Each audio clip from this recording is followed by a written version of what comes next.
در بازبونا سالا که سر هبونا کووید 19 و تاکو ایروجی مترسیا وی ویروسی بردوام و گلک جی خلک جهانی بونا قربانی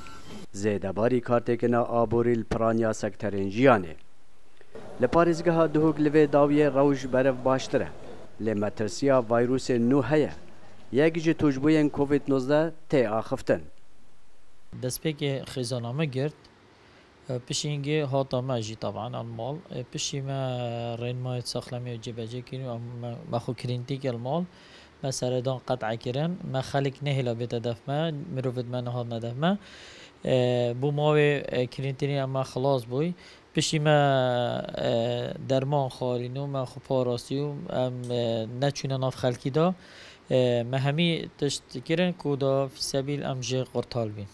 حمزه محمد علی جریوه بریا گشتیا سخلمیا دهو که دا دیار کرن هجمارک که ما نخوشان ماین الجر چاره سریه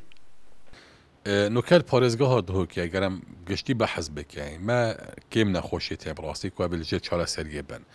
اتنابا نەخۆشخانێت مەدان و کەپتنێت مەت نەخۆشخانەیەکێوە نەخۆشیێتین کو 29 نەخۆشن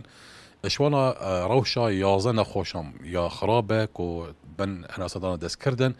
هەژە نەخۆشی دیترژی ئەوەن ئەیت کو بەردام لەسەر ئۆکسیجینە هەین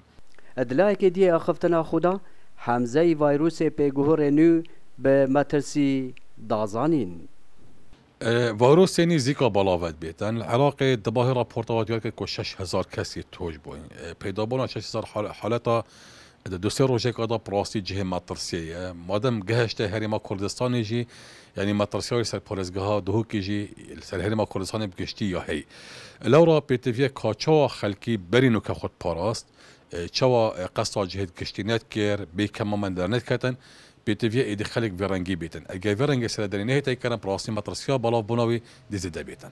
فرمانبرکا جن خو پاراستنه به باشترین چاره سری دده دیار کرن ویدی محکه دا مترسیا ویروس پیگوهر هیا یاش من و پاراستنش هر تشتگی گرنگ تره کار اینو کماما تاراده که گلک باشه بس خلک ما گلک بگیریه پینا کج بلکه خلک ما بشوله و یعنی بازی یعنی خلک ویزار بول وی چنده بس یاش ما خوب پاراستن گرنگترین کار که خلک ما انجام بده جه آماجه 24 دم جمیرین بوریدا لپارزگاه دوک 1774 پشکنین هاتینه انجام دان 37 توجبوی نو هاتنه تومار کرنو 23 کس به تمامی چاره سر بونو یک کس جان خواه جدز دایا سلام بالای دنگ امریکا دهو